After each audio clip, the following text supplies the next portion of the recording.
When did you know you wanted to be an actor, and how did you forge that path for yourself? It started with just, my head or blah, blah, blah, and giving a hug. And then I just loved giving people's hug because it made people smile. And then the rubbing the neck or back for my grandmother, that kind of stuff. And I was like, people enjoy this. This feels good. It helps them. And then I realized how stupid I was and to the stupidity that came up to make people giggle and laugh. And that lasted a little bit longer than the massage. That kind of led me to, okay, well, maybe I can look into this acting stuff, which of course I didn't know what it was. When your memory went back to what made you giggle, it kind of made you giggle again. So there was a way you could almost reproduce that little bit of a healing effect yourself after I left the thing with you. Welcome to Your Infinite Health. Are you getting older? Are you feeling it? How would you like to do that in reverse? We're your host, Dr. Tripp and Lenae. We've run an integrative medicine practice for 13 years. Together, we have 60 years of combined experience helping clients. We've helped tens of thousands achieve success in health and live longer, happier lives. In this show, we'll cover peer-reviewed and evidence-based integrative approaches to creating the health you've always wanted. We also share professional experience we see in the field every day. So if you're ready to feel, look, and live your best life, you're in the right place. Welcome to Your Infinite Health Podcast.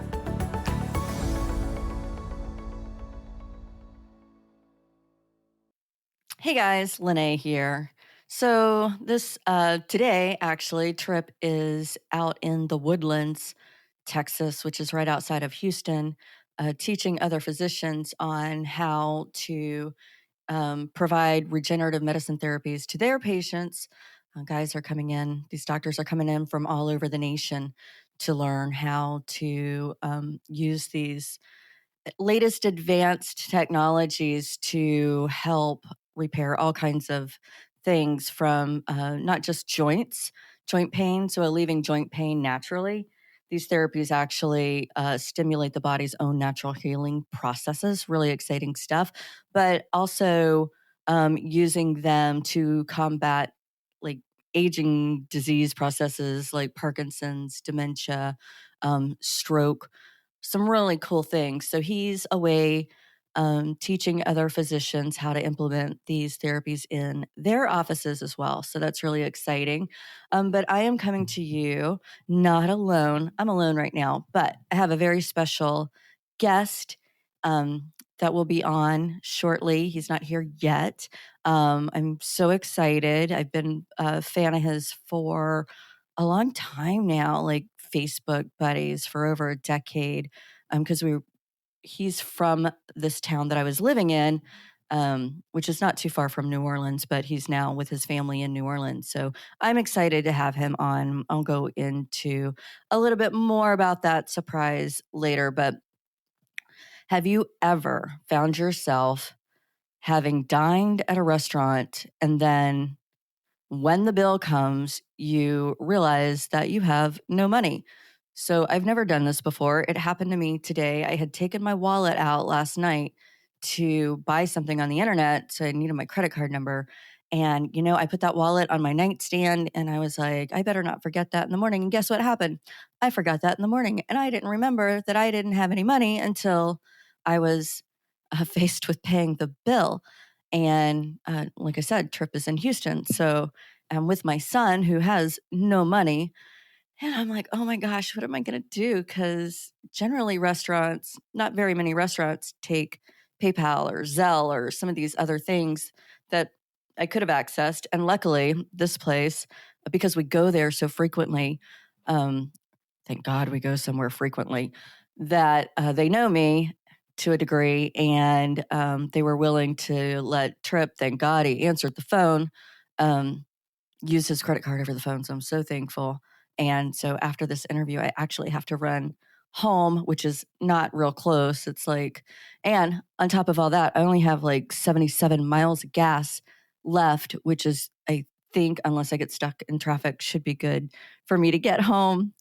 So it's been a crazy morning. But that all aside, I'm really excited to introduce to you our special guest in a little bit. So hold tight. And now I know in your reality that was 2 seconds, but it was a good 20 minutes for me.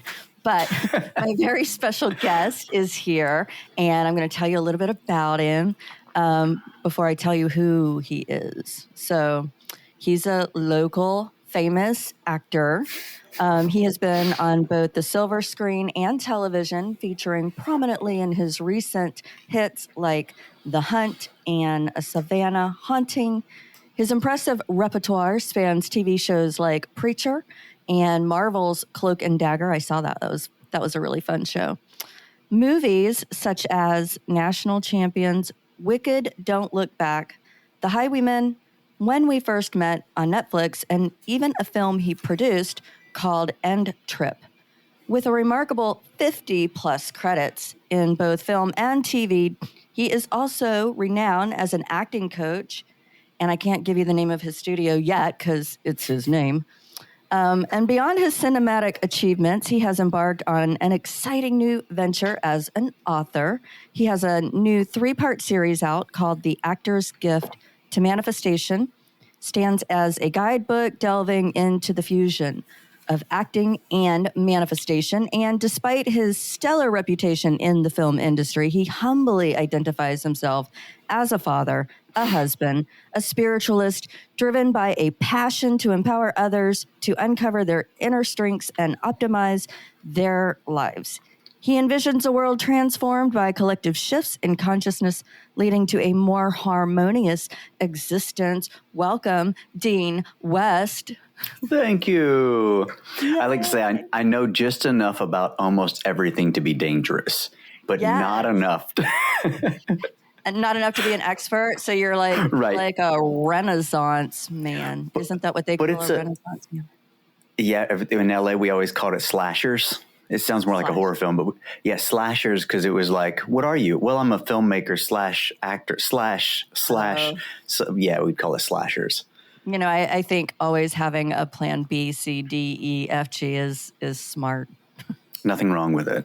Yeah. And you know, you think about acting is you literally decided to have a plethora of careers in your life because every new role I take on, I have to learn as much about whatever that human being's world is. So I would learn. That's kind of, yeah. Right. So, if the time permits. Yeah. So that's interesting because you're from a small town called Moss Bluff. I lived there I'm not from there like you are, but I lived there for a decade longer than I ever thought I would. There's not much acting opportunities in Moss Bluff. So how did you forge? One, when did you know you wanted to be an actor, and how did you forge that path for yourself? It was a weird path. You know, as a kid, I thought my first inkling of it wasn't necessarily acting first. My first inkling was like I enjoyed being able to help people heal. It started with just, oh, my head or blah, blah, blah, and giving a hug. And then I just loved giving people's hug because it made people smile. And then the massage, rubbing the neck or back for my grandmother, that kind of stuff. And I was like, oh, people enjoy this. This feels good. It helps them. And then I realized how stupid I was, and the stupidity that came up tend to make people giggle and laugh. And that lasted a little bit longer than the massage. So that kind of led me to, okay, well, maybe I can look into this acting stuff, which of course I didn't know what it was. It was like my sister and I creating weird commercials in the living room for Raid roach spray or something stupid. But the giggles and the laughter that again seemed like it stuck around longer than the massage, because once you're done, you're done. And it feels great at the time, but then you're like, oh, if I could go back. Right. Whereas at least when your memory went back to what made you giggle, it kind of made you giggle again. So there was a way you could almost reproduce that little bit of a healing effect yourself after I left the thing with you. And yeah, there was nothing at all in Moss Bluff. I think I found a little bit of my Catholic church that my parents tried to help me go to when I was a kid, that we were just, you're kids. So no, I don't want to go sit somewhere and not talk and then get up and kneel and then sit back down and then get back up and kneel and then sit back down again. I remember that. This is ridiculous.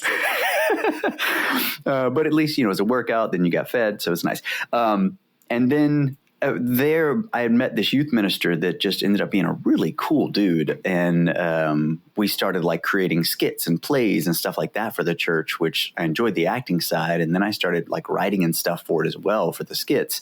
And I think that kept me, I guess, my acting stuff at bay. I'm trying to turn the volume down a tad bit for you. And then led me to they do like those acting searches that you hear about all the time. Come meet all the agencies from blah, blah, blah, and you can have an agency. Yeah. So I did one. Went to... How old were you? Nashville. Oh, God, I was maybe 13 or 14, somewhere around there.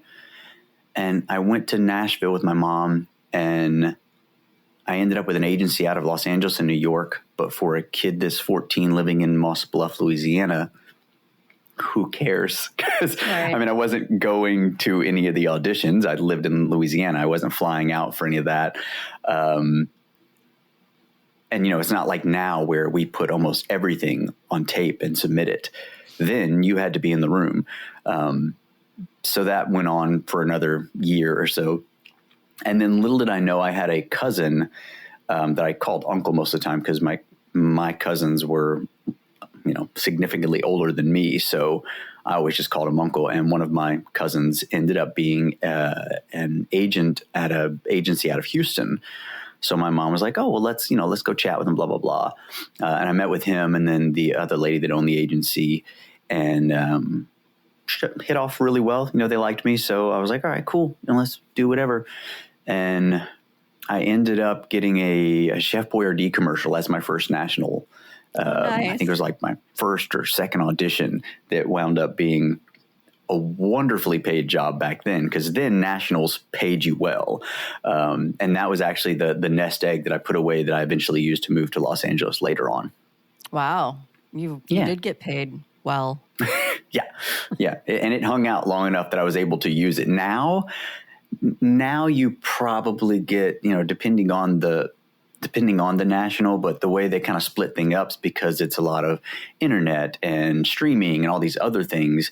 It dwindles it down so much that your residuals aren't really much. Whereas with the national back then, I had residuals, 4 or 5 years later. So I think after the whole run of that commercial, I probably ended up with a good $40,000 from that full run. I mean, that was a few years combined, but still. Right. That's pretty good for what, by that time you were 15, 16? Yeah, maybe 17. I moved to LA when I was 19. By yourself? Yeah. I had a friend of mine. Just went out and... It was funny, even so live in high school. I remember I even broke up with the girl because I was like, I'm going to be moving to Los Angeles soon. So we should probably just make it easy now.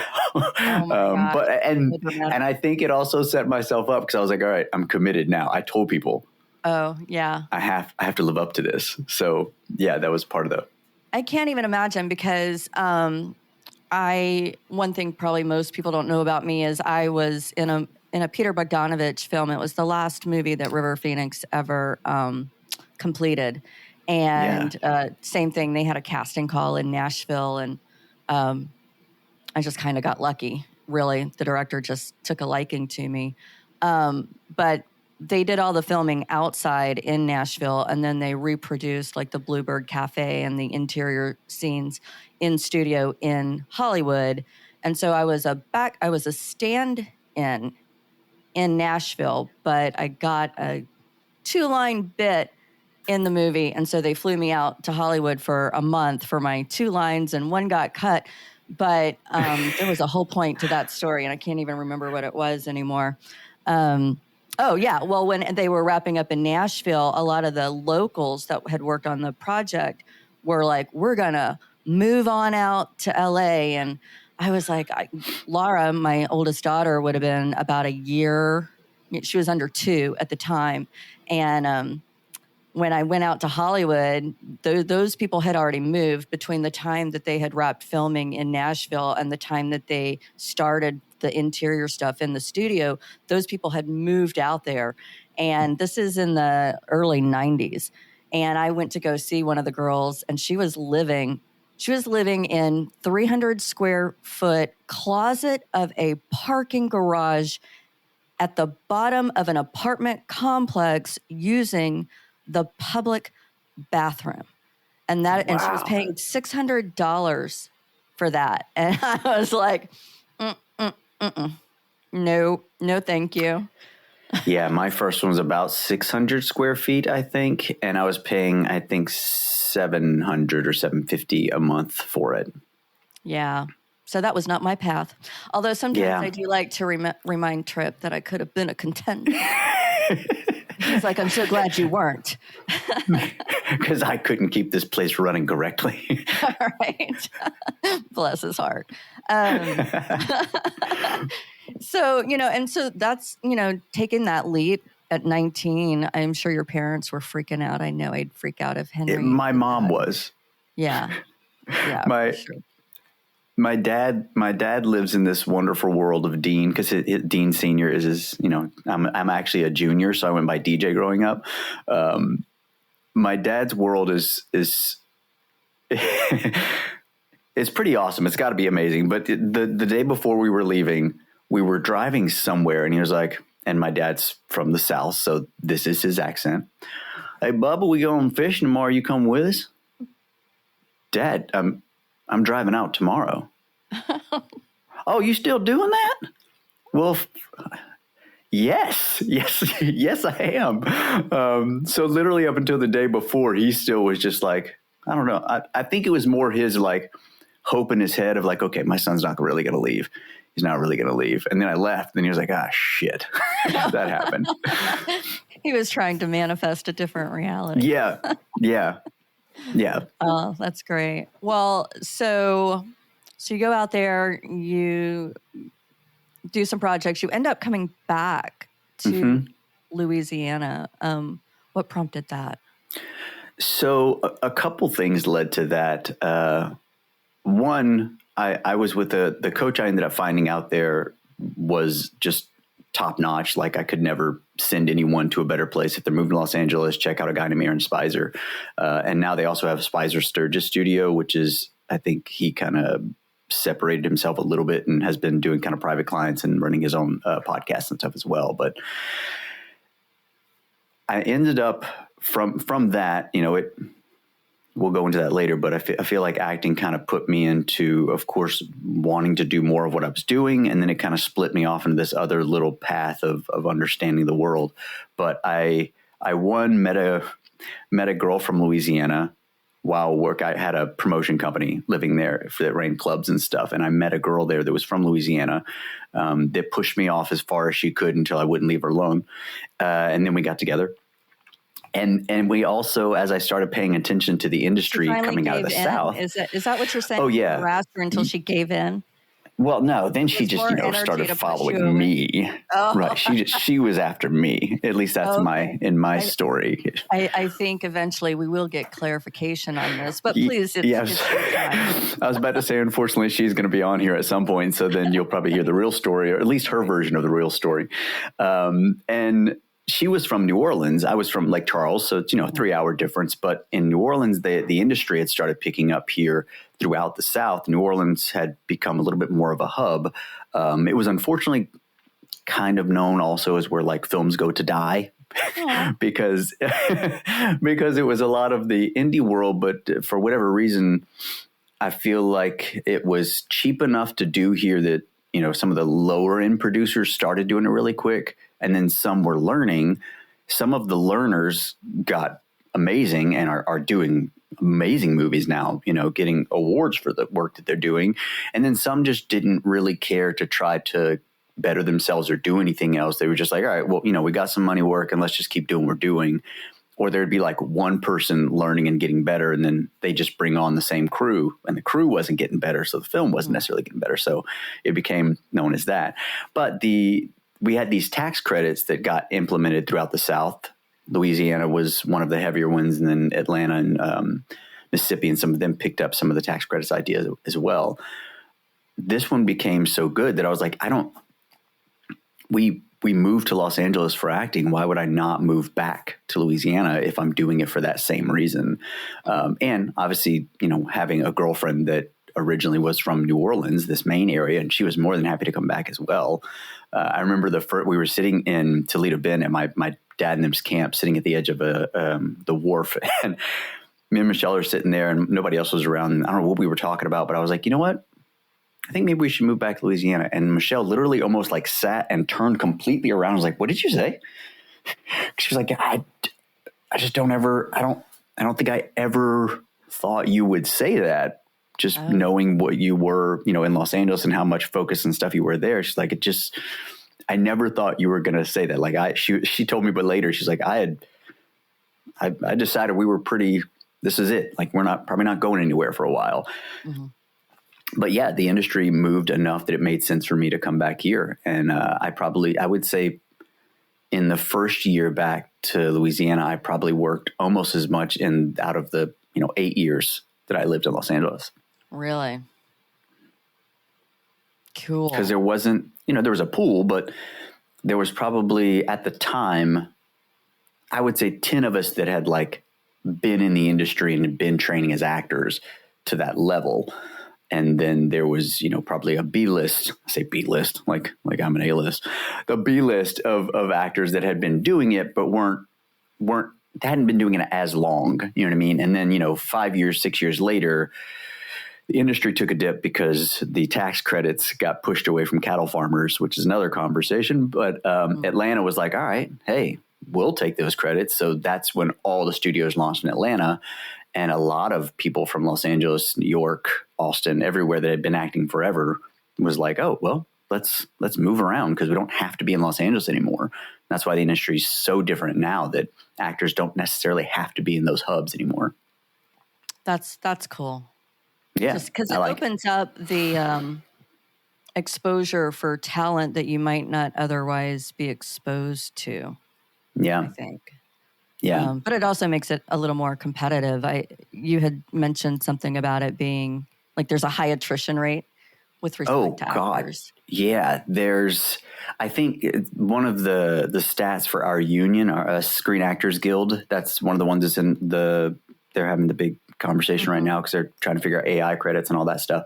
But I want to say it's like somewhere around like 8 to 10% of our union actually makes a living and works in our union. Wow. Versus the rest of them, we just, they're just paying their dues, but they're not actually working or making enough to be substantial. That's unfortunate. Acting is funny because, most people's outlook towards acting is like, oh, they just think of Brad Pitt and people of that nature. Like, oh, they're making enough money. They don't need to worry about this, blah, blah, blah. But, acting is really it's a blue collar industry for 80% of actors. It doesn't become that 1 to 5% of people till much further down the road. Yeah. It's very interesting how that works out. You kind of see that in across other industries as well.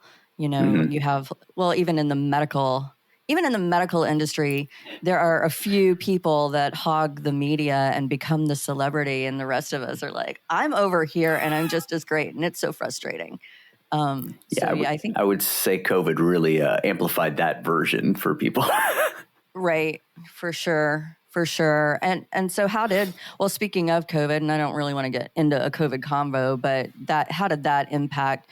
The actors have been hit a couple of times here lately. So you had the shutdowns that impacted your ability to work. And now you've got the strike that's impacting your ability to work. And those are two pretty close, traumatic things. I mean, how have you been able to navigate that?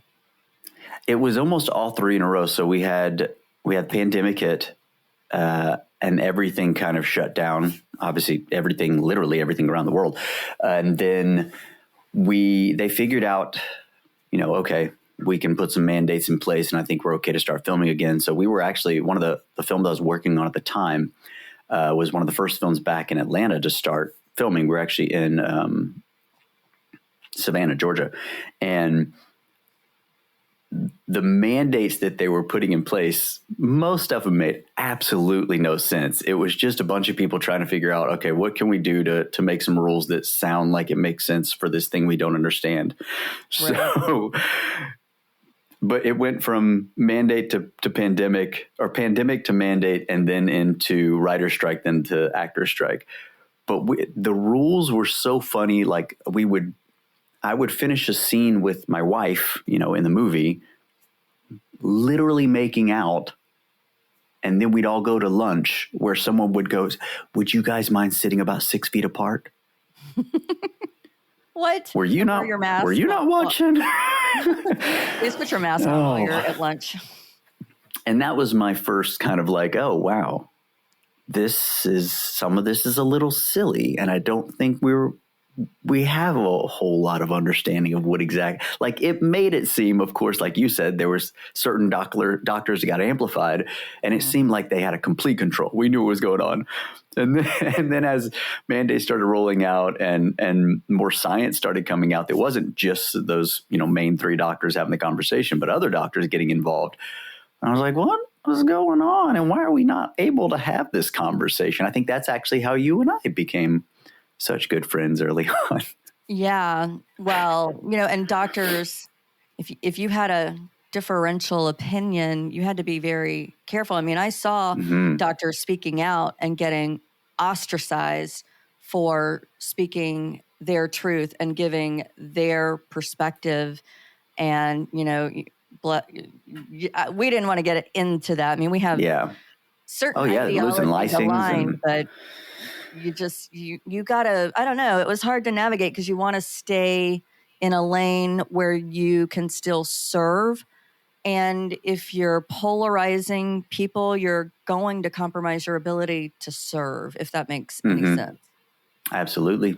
And ours, obviously, as an actor, it wasn't like I was going to ruin anything besides my own career. So I just watched while a lot of stuff was going on. I opted out myself, and I was like, I'm going to sit over here till you guys figure out what exactly is going on, and then we can have the further conversation. But yeah, after kind of the mandates, because our industry's aligned very left leaning, so we were the spokespeople for everything. It was like if you weren't keeping up with every time there was a new booster out, you weren't going to be able to work anyway. So I was just like, all right, I'm just going to hang out over here while we're figuring it all out. And then maybe we'll go back later. So I don't know if it's good or bad, but I guess early on after everything kind of was going, I made peace with, okay, I'm going to sit and find other places to put myself or things to do instead of necessarily trying to fight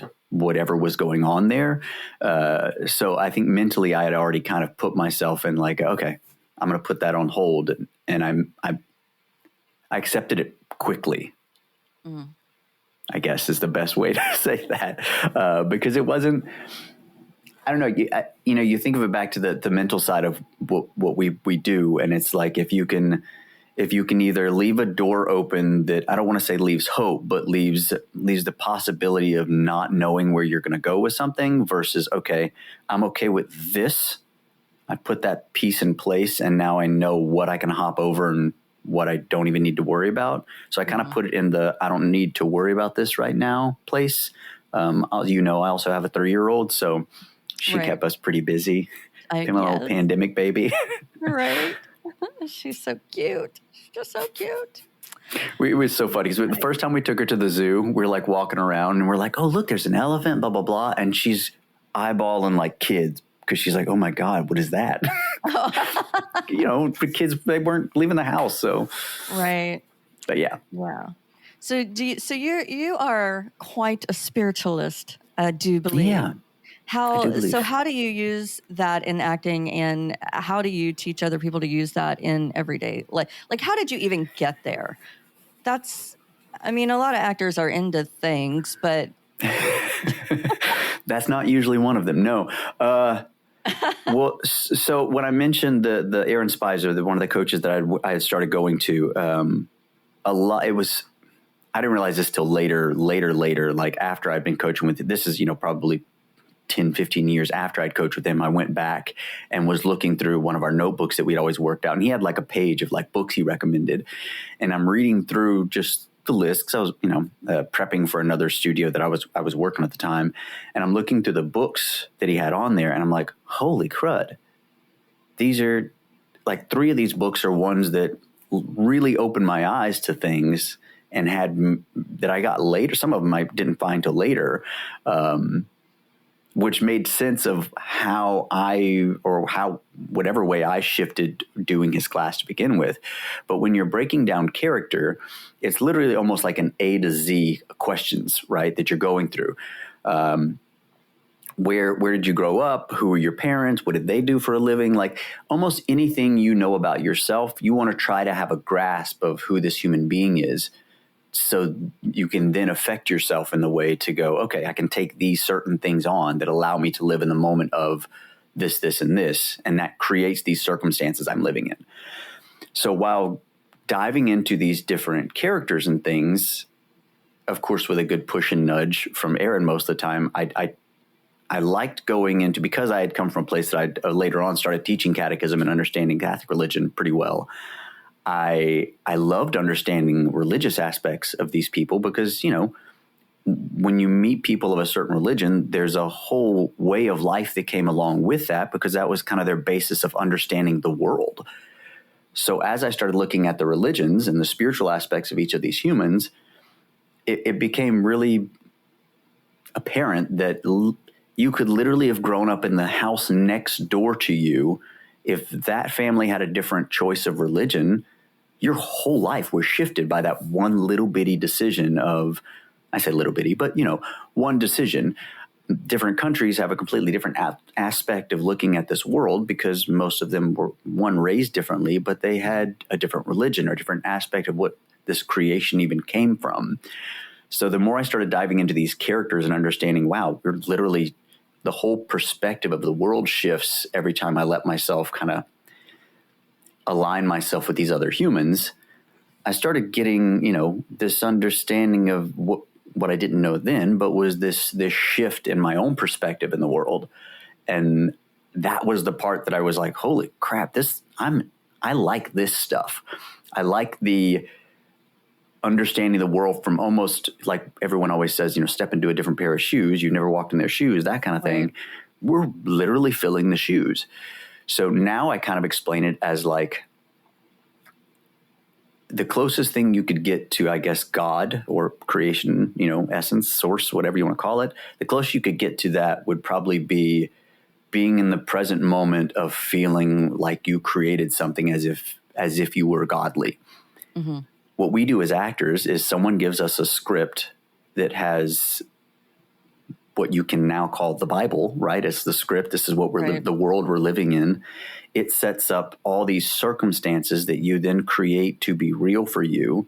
You then create the relationships between all the humans you interact with within the world. You create your own human that you get to live within that world. And everyone inside that world has no clue that you just created it and you were on the outside of it looking in. Mm-hmm. I don't think you can get much closer to getting to play God than creating a literal world that you get to live in truthfully from moments to moments. Because obviously, you live in it while the take is there and then there's a cut and then you're back to one. Some actors mentally break from character. Some actors just stay in and reset themselves. But is that the method acting where you stay in? So the method acting, there's I don't know how many different methods there are at this point, but method acting is one that usually would try to dive in as realistically as they can. And what got people in trouble is the ones that were like, oh, this guy's a cocaine addict. Let me go try the habit, which is obviously that sounds a little convenient. Yeah. So that wasn't necessarily the style that I was working in. Later on, you realize there's a version of that method that is amazing. There's Meisner, there's Stanislavski, and in reality, majority of them all kind of came from one initial, idea of what acting was, and then kind of everyone found their own version. But just like spirituality, you eventually find something that works for you. So when I explain acting and spirituality to other people or actors or humans, I say, at some point you might have been trying to find a religion that fit for you. And this is how it is with finding a method of acting. You went to some church, you walked in, you're like, oh, what are they saying? Oh, that sounds cool. Yeah. Whoa, what? No, I don't like that. I'm going to keep that good part, but I'm going to go check out next door and see what's going on. So you go to all these, perspectives of people and religions, and some of it fits, and you're like, man, that resonates wonderfully. That hits me on a soul level. And then other stuff, you're like, oh, that just hits me in the face, and I'm going to go somewhere else. Eventually you find something that melds together that makes your version. So Ideally. For me, yeah. Ideally, that's the scenario, Right, that's the hope. That is the hope, because so many people, I think, but they just adopt what they were raised on without ever really critically evaluating whether or not they agree with it. So ideally, we would get to this place where we start to question what we were taught, and does that actually resonate with us? Is that really our belief, or is that your mom's belief or your dad's belief or your teacher's belief or whatever it is? I'm not sure that everybody gets to that space where you start to ask those questions. I know for me, because I was raised in a fundamental Christian, pretty strict environment, and probably didn't start questioning whether or not those beliefs were mine until I was in my 30s. And I remember listening to Dr. Wayne Dyer had a CD called I Am, the I Am, and he was touting I Am God. And I'm like, oh my God, I'm going to get burned. I got to put this away. I can't be, I can't do that. But then I was like, what would happen if I tried that belief on? What does that feel like? What does that look like? So really experimenting with turning what I thought was true to that point upside down and doing the opposite and trying on the opposite belief. And so it really took that deliberate focus really to kind of shed the religious cocoon that I was brought up in to formulate my own thoughts. So think about it that way. You created your character and then tried it on. You stepped into the shoes to see how it fit. And lo and behold, it resonated almost more truthfully than what you had been living someone else's version. I always say spirituality and religion is the rules and structure of how you're supposed to find God. And then spirituality is how the individual ends up finding this connection to source and God, or whatever it is that they find in their deep dive. And when you think about acting, it's the best version you could think of a study of behavior. It is you doing this self-discovery, because you're literally forcing yourself to try to justify or understand different points of view of another human being. Our main rule with building character is I can't make negative decisions. And this is the one that I usually use because it's the most like, what did he just say?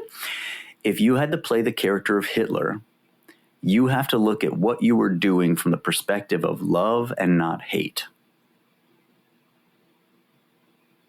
Because if you did it from a hate perspective, you have to look at Hitler's perspective of what Hitler was doing from love.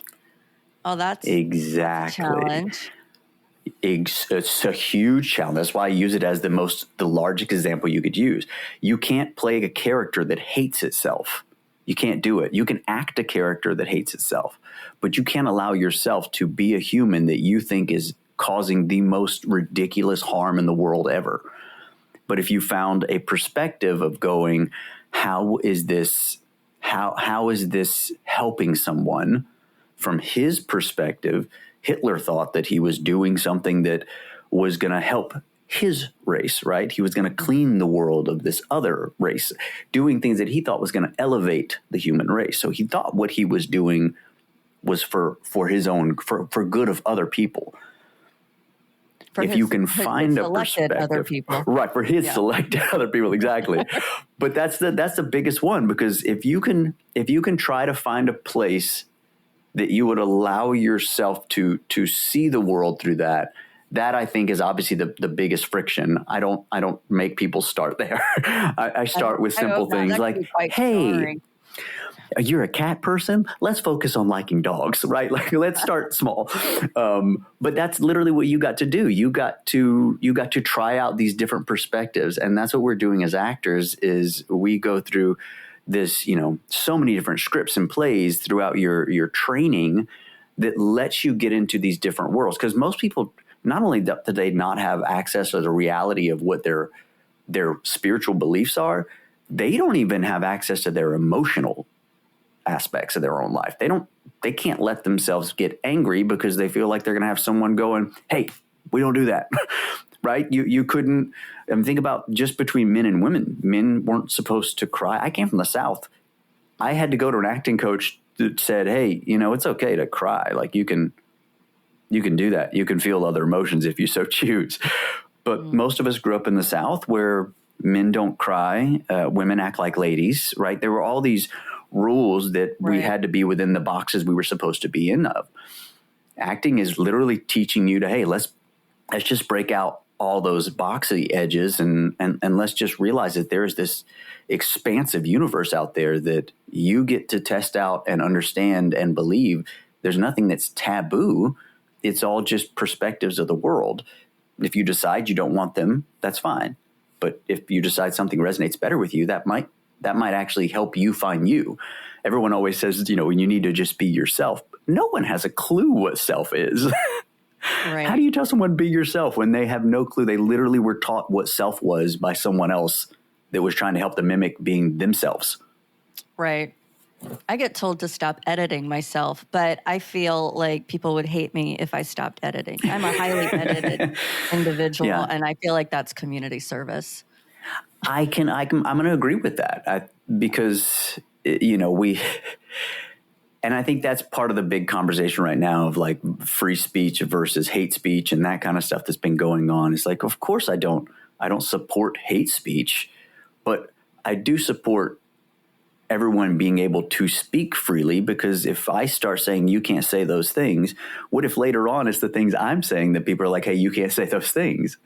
So when everyone's in the uproar with the, of course, Trump versus Biden and that time of the world, I was like, yeah, you can hate everything about whoever you want, but as soon as you agree that these things are now set into law, both sides get to use it, not just you. So look at this as if it were either you getting attacked or you being the one that was trying to push a law.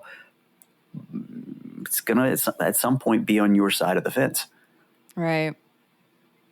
Interesting. So, I like the visualization of breaking out of the box. I think that can be a very empowering thing for a lot of people, not just actors, but you should probably take that into the curriculum, into the schools, right? Because I feel like teenagers and middle school could probably benefit from that as well.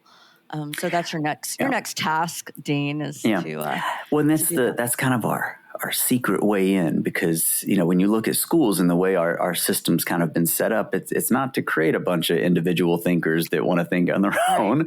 It's to create people that are willing to sit in a cubicle and only do what they're supposed to be doing. So I think that's why the arts are such a cool thing, that the arts are usually the last thing to be released, because most of us are, when you're trying to build a society, that's not technically the important part. That was all the art stuff was what only the uber rich were able to do back in the day, because no one had that free time. You got to go water stuff and grow things and, take care of the cattle. Yeah. So arts became that, but it's our secret little way in that we get to help people expand their mind. And to me, with acting, and this is where I would say it ties in with what you guys do. If you get obviously the listeners don't know, but my wife has been coming to you guys for a while now and doing wonderfully, by the way, which helps me amazingly as well. So yeah. I was like, Michelle's going to come see you, and oh my God, you better make her happy. Because Dean needs it. No, I'm kidding. Completely it's all kidding. About Dean.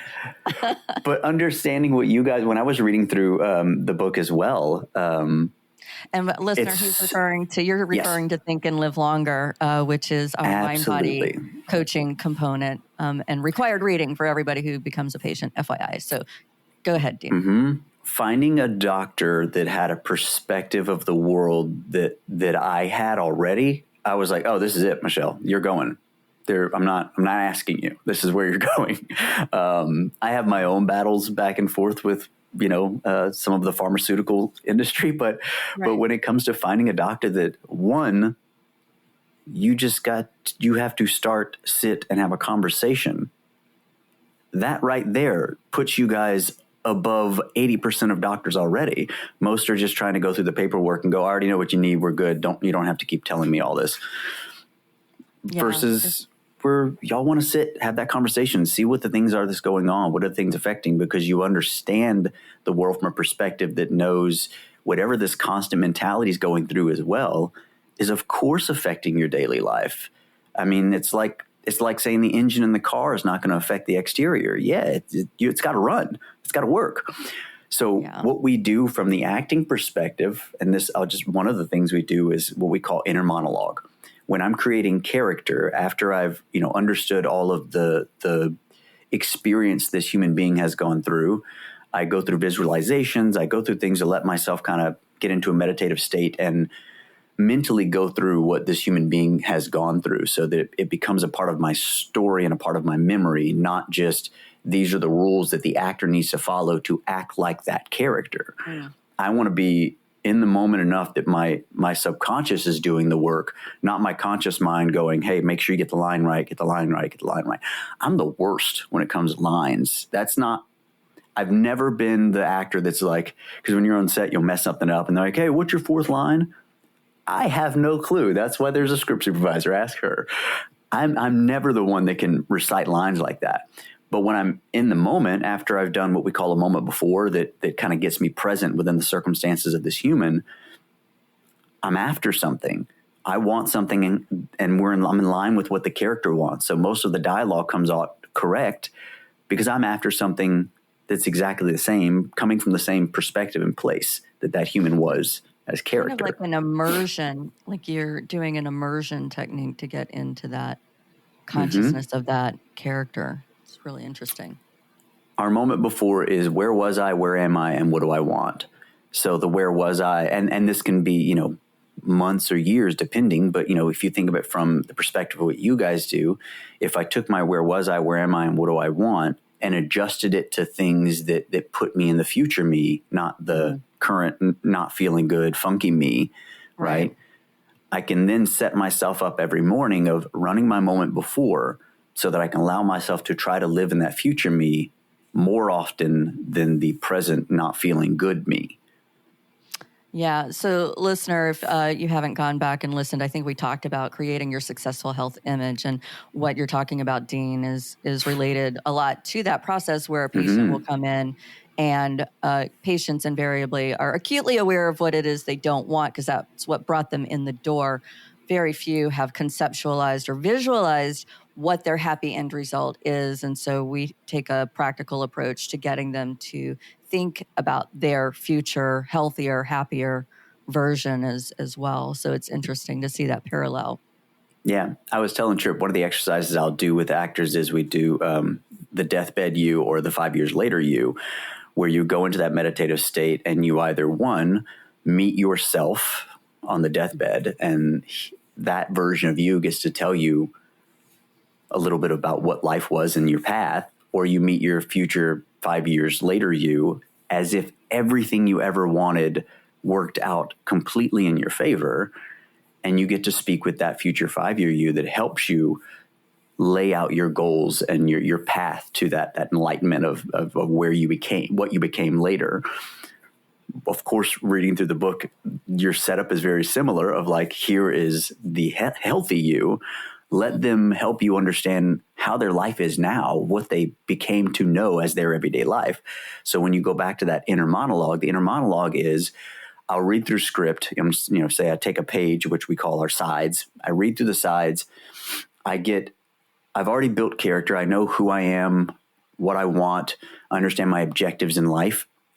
And then when I take that one page, I'll go through and kind of play with what inner monologue is saying. So I'll read my lines and their lines.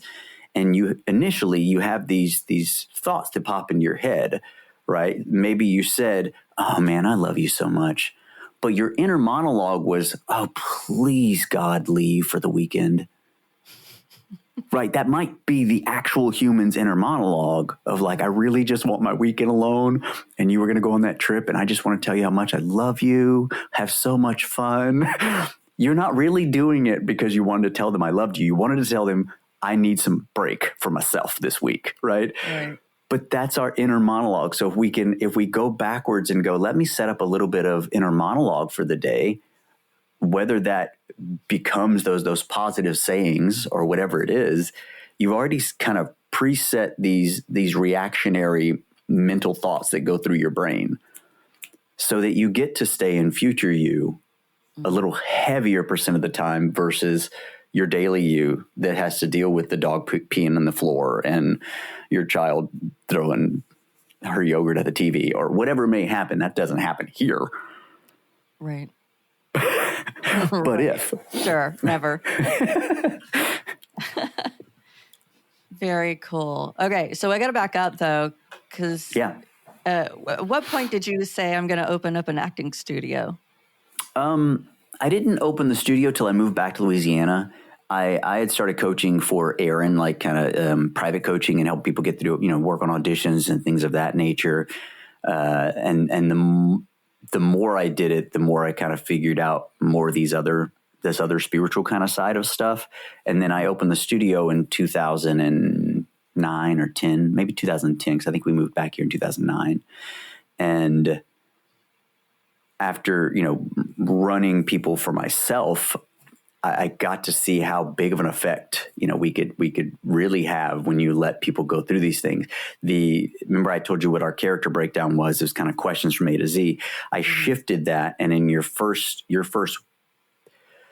scene, I guess you could say, really it's just kind of interviewee style. But the first thing you do, actually the initial thing you do is I give you a chair and I just say, "Have a seat." And you sit in front of the class and I say nothing.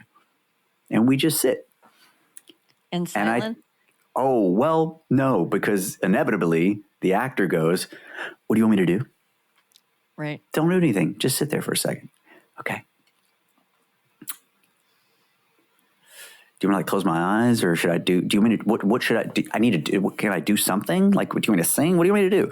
Like, "I don't want you to do anything. I just want you to breathe and connect with people in the room." That by itself is so hard for most people to do, to literally just connect with another human, because one, we're on phones, 24/7 and the world's so polarized now that it's hard for anyone to just open up, connect and have a moment to allow each other to feel this presence that we have, which to me that's the most powerful thing you have. There's not really anything else besides that presence. Future's not necessarily real. Past isn't necessarily real. It's just that now. So This presence, this awareness that we have is really all I have to share. How big of a gift is that if I can just be present with you? Mm-hmm. So I let them get comfortable and just being okay to be there for a second, because my main goal is to make sure you're not acting anymore. I want to get the acting stuff out of there. But initially, of course, all actors come in with the idea that, "Oh, I'm coming to be an actor." The word by itself ruins most actors because they want to do something. They want to show you. I don't need you to show me. I need you to be after something, like every human that's ever existed wants something. Let's figure out what it is that you want. And now you allow yourself to be in that present moment, going through those things, through these imaginary circumstances that were given by the Bible or script. So that initial is I give you a thing that's called character of me. And you do the breakdown as if you were breaking a character down from a script, but you just do it on yourself. Who am I? What's my full name? Why is that my name? Where'd that come from? Who's my dad? Who's my mom? What's their names? What do they do for a living? What are all these? So you go through religion, sex, money, everything you possibly could think of that you would obviously know about yourself. You dive through that rabbit hole because, again, most people don't know where all those decisions came from. They have no clue why they're named with their name. They have no clue why they're in the religion they're in. They have no clue any of that stuff. Right.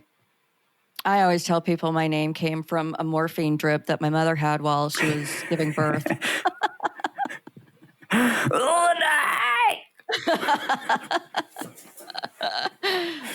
Okay. You know what? That technique sounds really great. And I can see how your approach for teaching acting can also be very beneficial from a mental health perspective. I think really taking in that mindfulness and the mental perception and component can be a very healing process for somebody who, like you're saying, has no idea why their name is their name or whether or not their beliefs are their beliefs. I think there's some mental health healing going on as a side benefit with what you're doing, Dane. Yeah, I mean, I've coached anywhere from lawyers to, I've had psychologists and psychiatrists that have worked through classes with me and have later on been like, hey, just so you know, I use a lot of stuff that we do in class for my clients now, because it's another one we do that I enjoy. Came from a guy named Eric Morris, and it's I need, I want, I feel.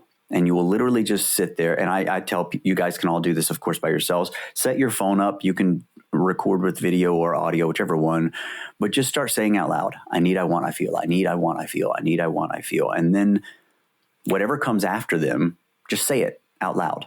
I'll usually do kind of a little bit of a Wim Hof breathing technique. I'll let people do like 5 or 10 breaths to get present and be back within their own body.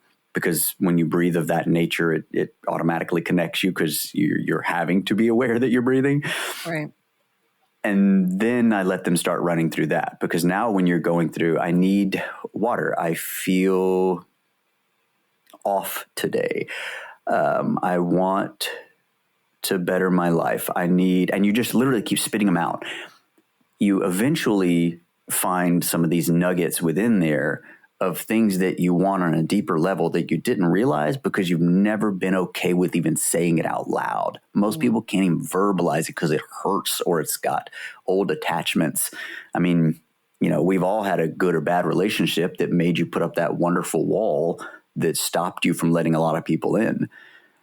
I coach actors to be able to feel every emotion, but I also coach them to know how to put that wall back up, because it's a, energy loving sucking world out there. And if you don't know how to, put people, close off the energy to take on what some people are bringing you, I don't really want to feel everyone's energy. There are some people I could sit in their presence all day and be completely fine. I would love it.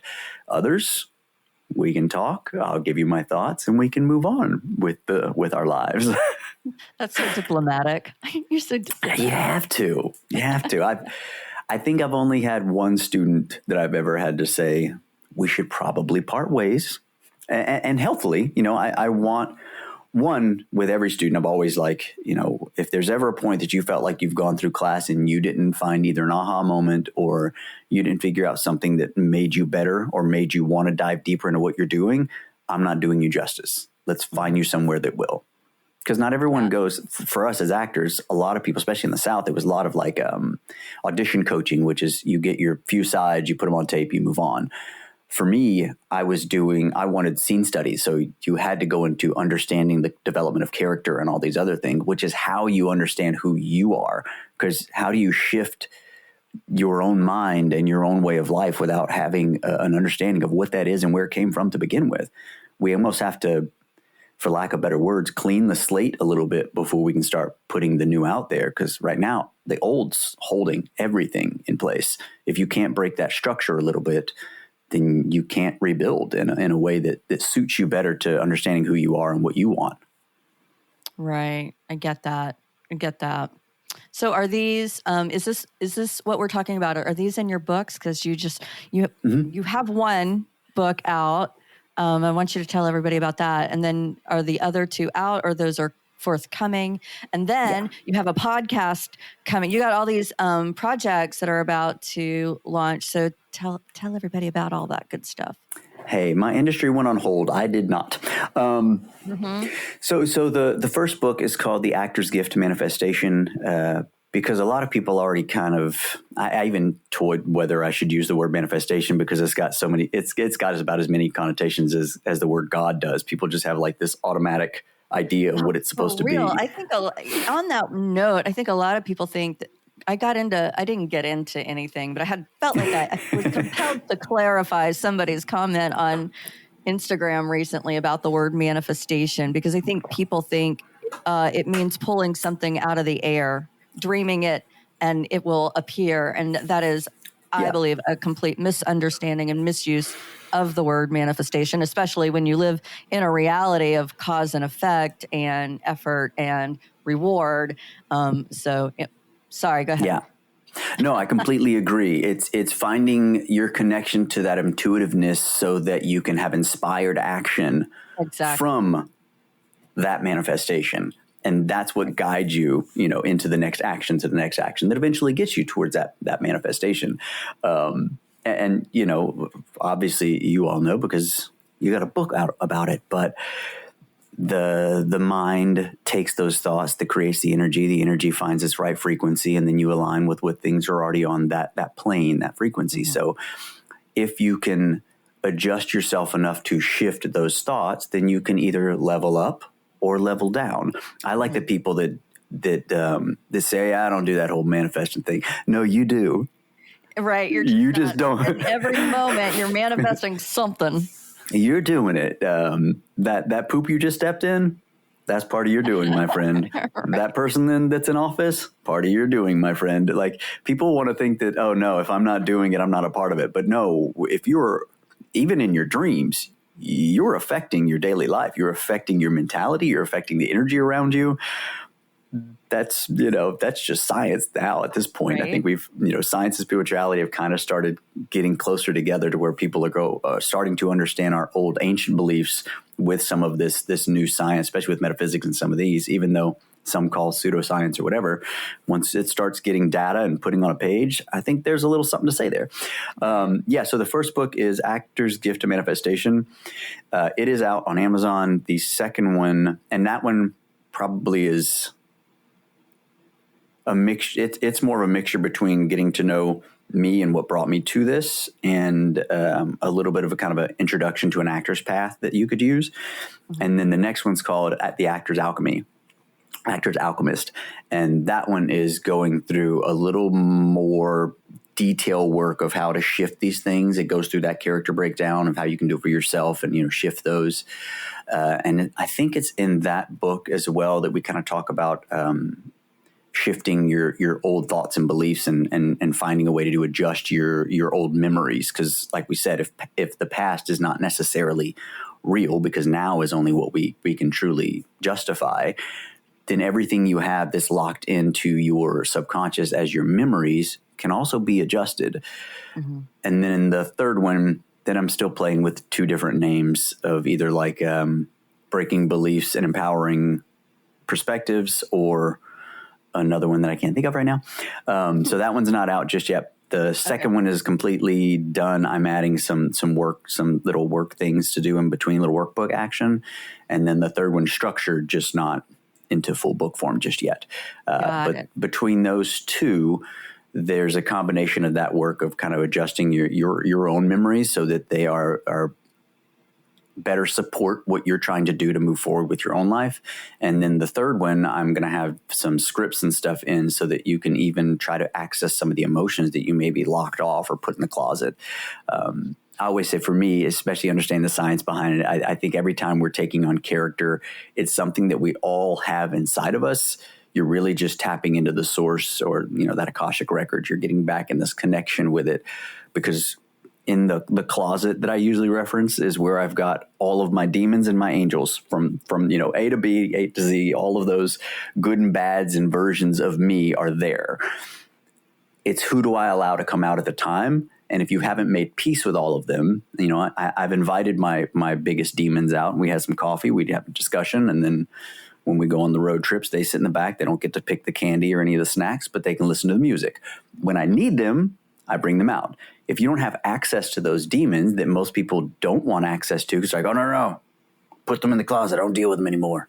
Well, that's great. But you also put probably a heavy portion of your power in that closet too.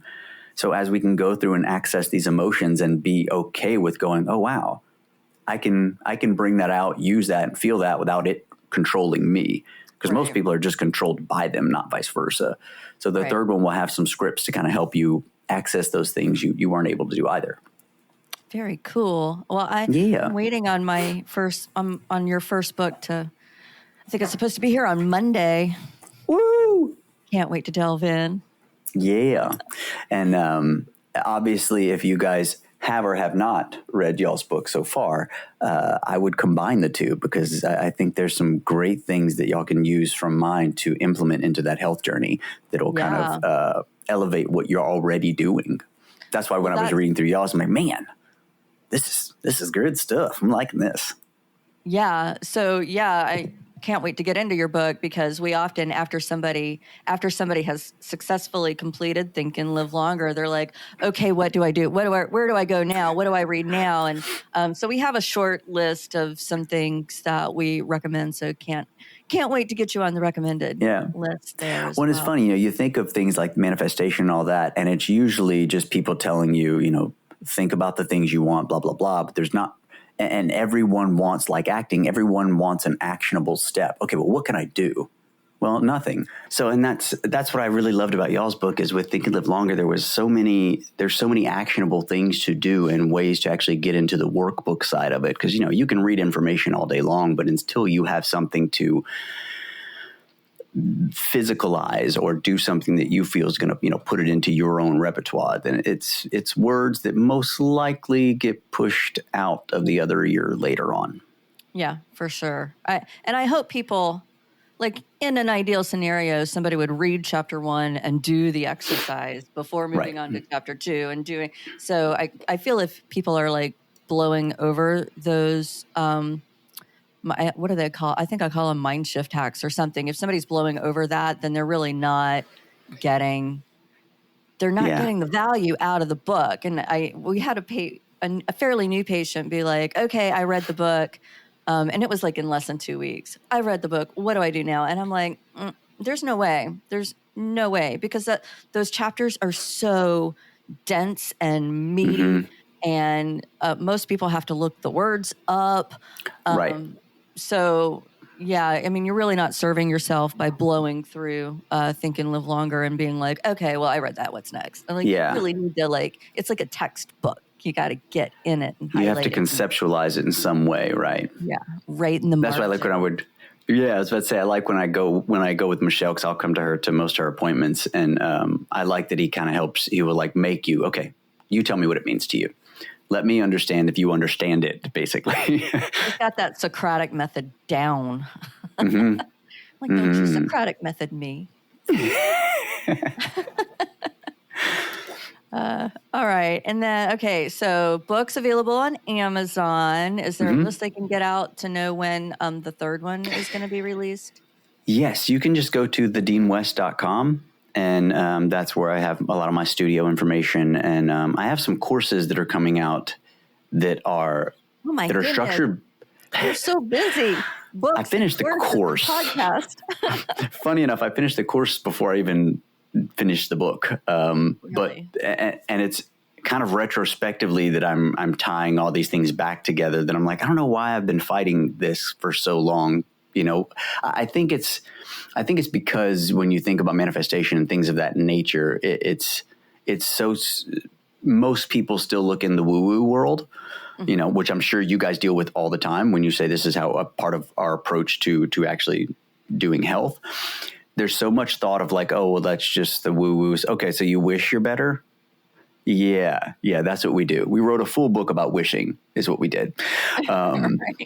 So I think I fought that for a long time of anytime I would have, not wanting to get stuck in that thing of people just going, oh, that coach. Like I'm already was known as the weird acting coach, which totally fine with.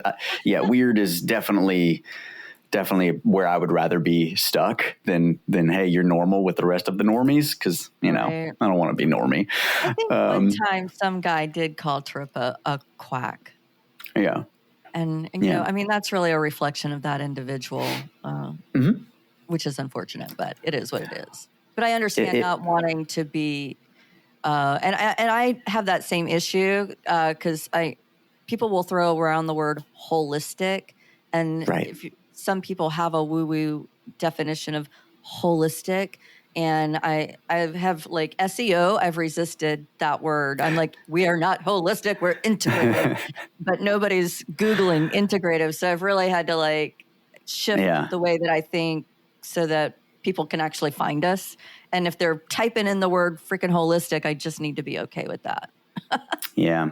I mean, I would word what I do from the acting coach side the same thing. I'm going at it in a holistic approach. I'm trying to help you get all of your body included, your mind, Right. body, and spirit, and finding that access to what you've probably shut off or that you think you need to do, and trying to find a way that I can get you to actually just be present. Because 90% of acting is just being able to actually talk and listen. And most actors can't do that because they want to talk, not listen. Got it. How can I answer you without a context of what you gave me or how you gave it to me? Think about that inner monologue. If someone is telling me, man, I love you, but I know that why you're saying I love you, well, then my love you back is going to be a bit different as well. Right. Yeah. Okay. So course coming out, not ready. It is ready. It's loaded and everything. I just haven't pushed out the website and everything just yet. But it'll all be coming from the same place, thedeanwest.com. Self-guided. Yeah. So what the course does is the first initial, like it goes through a basic 12 techniques that a lot of acting foundations kind of grow from. I have a little different perspective on those, but the first Dean West perspective. Right. I have the Dean West perspective, which will be the podcast. Thank you, Lenae. You can also find that links and stuff on thedeanwest.com as well, and all my socials and all that stuff. But the initial part of that course is going through what I call the loosening up effect. I want to get you to a place that we can manipulate you in a loving way. I want you to be able to manipulate yourself, let go of those hard square box that you've placed yourself in and you believe that you have to be in, or if you're outside, you're wrong. I've started realizing that we were affecting people when we would finish with exercises and they would just start crying on their own, handling certain things. And I would just sit and wait and just let them do whatever was going on. I've had people come out in my classes, all kinds of stuff, because I don't think a place that's safe enough that you're okay, cool. I can actually go wherever I need to go, because you've already done some of the stupidest stuff in front of these same people.